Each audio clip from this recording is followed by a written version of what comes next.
Hello, everyone. My name is Jacob Fortum. I'm the host of this podcast, Doers Within Emerging Markets. And I just want to share my experience with using Anchor so far. When the pandemic started, I thought about starting a podcast, and the whole idea was to bring in some really amazing folks that are doing some great work in their respective industries within the emerging markets. And the Anchor platform really helped me get the word out there and also just make it a lot easier for me to invite the guest and just share the amazing experiences they've had and the amazing work they're doing in their respective industries within the emerging markets. So it's pretty fun. You don't even worry about the technical part of making a podcast. You actually just focus more on the content. And Anchor has done it really well for me. So I will highly encourage anybody who is trying to start a podcast to try to use. Just check out Anchor, and I think you won't regret it. I'm not a technical person, but if you listen to these episodes that I've been publishing so far, it seems like I know what the technical part of it, but Anchor helps you take care of the technical part, and you just focus on the content. So feel free to check it out. I highly encourage. You won't regret it, and it's right there. You don't pay anything. So in times like this, I think starting a podcast and getting the word out there, irrespective of what you're doing, will be a really great experience. So thank you guys for listening to my episodes. Please check out Anchor, and you will have a great time. So cheers, guys, and see you guys next episode. Thanks. For sure. No, thanks so much for sharing that. And I think that is the essence of why we need people like you. Your story is being put on the spotlight because people can draw not just the economic return you want to economic return out of it, but there's a social impact connected to that. And I think that's something that is I think it's it seems like it's one of your philosophies of how you think about your investment strategy as you move ahead. So and then just talk a little bit about. I know you also worked on another fund. It's called Stage Two Capital. Can you just talk briefly about that and how you Yeah. got involved with that? So stage two is a great story, and I think my story and my involvement with them just highlights the importance of networks and connections. And so basically, Mark Roberge, who was the original VP of sales at HubSpot, I think he was the first sales hire, if I'm not mistaken. He eventually left HubSpot, but he took us from zero revenue to 100 million in revenue. He wrote a couple of books, teaches in Harvard now. The progression of his career then led him to start a venture fund called Stage Two Capital, um, of which I'm a limited partner. And basically, life is funny. I was in Brazil speaking at a conference, and it turns out that Mark was speaking at the same conference. And so, there's a little networking event for the speakers of the conference to get to know each other and just chat. And I ran into Mark, and I had to do a double take because I'm like, what is Mark doing down here in Brazil? And Brazil has a thriving startup ecosystem, especially in the technology and SaaS space. Going back to that arbitrage opportunity, I think a lot of people don't realize that there is some high quality talent and ideas in Brazil. Yeah. And so Mark was invited to the same conference as me, and we caught up. It had been a few years since we had seen each other after he left HubSpot. He told me about Stage Two, and I said, Mark, I'm interested. Tell me more. And so we kept talking. The fund hadn't been launched yet. They were still raising, generating the funds and rounding up the investors. And I took the plunge. One of my investment thesis, and perhaps for another podcast another day, is to work closely with people you trust and people whose abilities and skills you've had a chance to witness firsthand. And so, I worked with Mark for 5 years, amazing leader, great professional. And I said, man, I would follow Mark to lots of places. And if Mark is, smart enough to pull off starting a venture fund, then there's something here. Let me stay close to him. And I did that with with my money by investing in the fund. And what I like about the fund is that it is niche focused in what the LPs are good at. And so purposely, they didn't raise money from an overly diverse set of LPs. And what I mean by not to say that diversity is bad, the diversity that they limited was experiential and industry, meaning that they focused in B2B SaaS, right? So Mark is an expert there, and most, if not all, of the limited partners come from or are operators in the business to business SaaS world. So extremely proficient in B2B SaaS go to market strategies.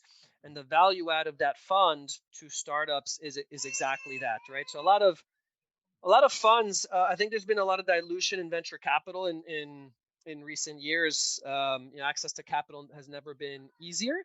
But the thing is that a lot of VCs, beyond money, sometimes struggle to add meaningful value. And so the difference here is that stage two comes with very deep-seated experience in B2B SaaS go-to-market. And what we found was that there's a lot of startups who need that and have trouble finding that from their investors. And so we feel kind of like this needs-based void in startup funding.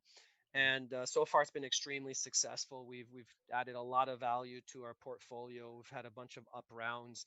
The fund is still relatively young. I think it's only 2 years old, 3 years old, but we've still had a lot of up rounds and increases in valuation. So I think the thesis is starting to prove itself.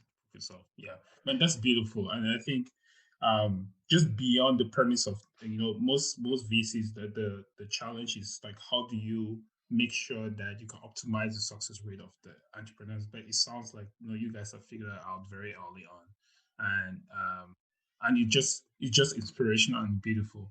Just to go now to the last phase of the interview. So I just want to know a little bit more about Brazil, Latin America, your experience in that space, and how people can be successful as entrepreneurs as well as investors. Wow. Okay. No, that's it. I can speak more to the investor side than the Sure. entrepreneur side. Yes. And on the entrepreneur side, it goes a little bit to what I mentioned previously. You know, I I've always considered myself to be an outside the box thinker, and I'm pretty risk tolerant. So I'm always looking for new opportunities for arbitrage. What led me to a lot of my success at HubSpot is that I was the first rep at the company who spoke Spanish, and so I pioneered our sales efforts into Latin America, and it opened a whole bunch of career opportunities for me. Um, and so when it comes to investing, I kind of take a similar approach. Yes, I'm a little bit biased, due to my heritage, but what I came to find out, post HubSpot's IPO, and doing some investing stateside, but then also investing in Latin America, is something I mentioned previously with Yeah. Excel Hub. Is that there is insane talent in Latin America and emerging markets. I'm sure Africa is the same, and these people are just not given a chance, and it Mm. feels unfair that just because by the grace of a higher being, they were born in Brazil versus in California, that they have different opportunities in front of them, right? And I think what we seek to do at Excel Hub, and I personally and other like-minded investors, is bridge that gap, and that's, like I said before, is aligning vectors, because that's to the benefit of everybody. These people have novel ideas. They're not tropicalizing American or European ideas. I mean, there is some success in that model, nothing against that model, right? When you take like an Uber model and you take it to Latin America. I'm trying to do the opposite though, right?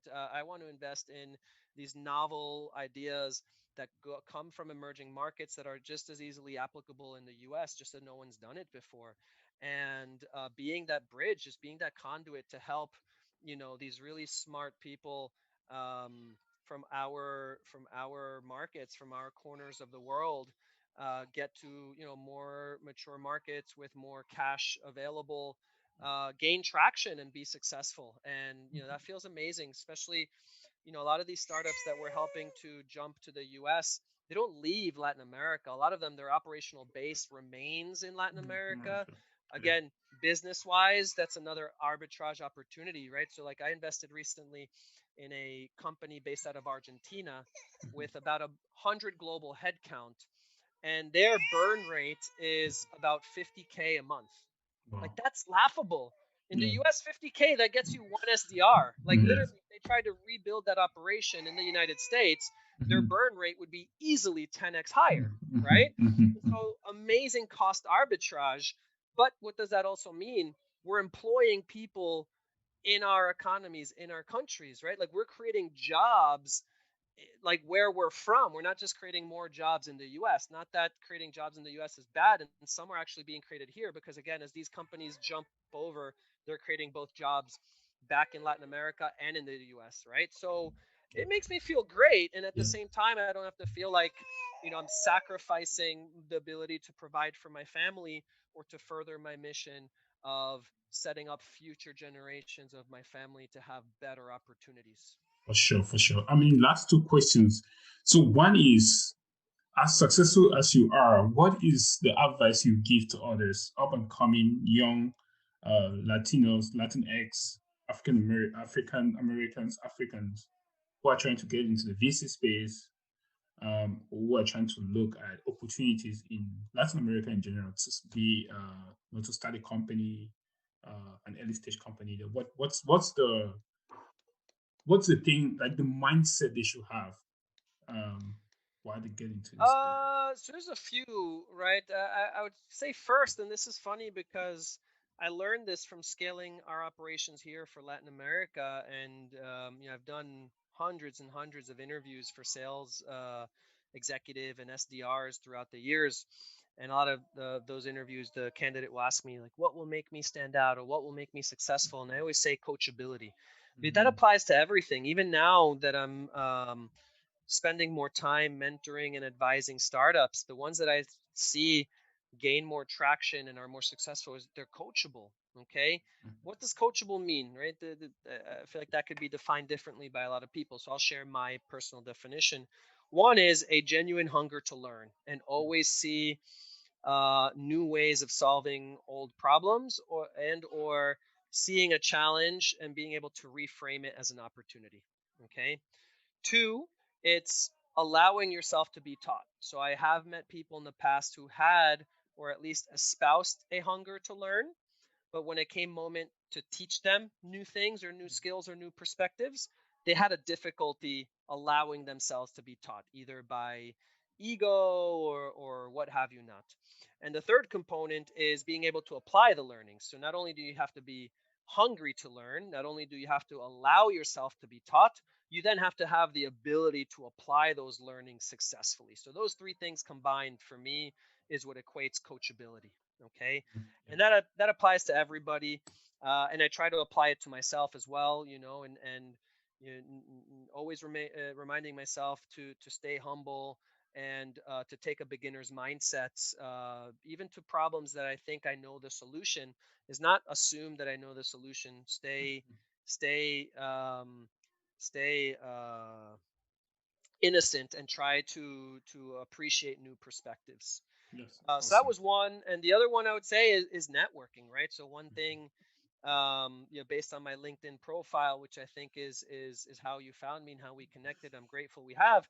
I have been approached by other investors in other emerging markets, and that fascinates me. I would love to invest in African startups. For sure. I don't feel confident yet because I don't know the local players and the local dynamics and the how the game is played there. I feel comfortable in Latin America because I've been selling to that market for 10 years, and like I said, I've been working, selling to, mentoring Latin American startups for a decade. That will obviously give you some level of knowledge and comfort. And I'm Yes. trying to do the same. The part of the reason that I took this opportunity is that I'm hoping that you and I can form a deeper relationship, that maybe some of the listeners of the podcast will reach out to me, and I will start to create those bonds and relationships with investors in other emerging markets so that I can educate myself, learn those markets, and then eventually become comfortable enough to invest in those markets, because I believe there's the same arbitrage opportunities there.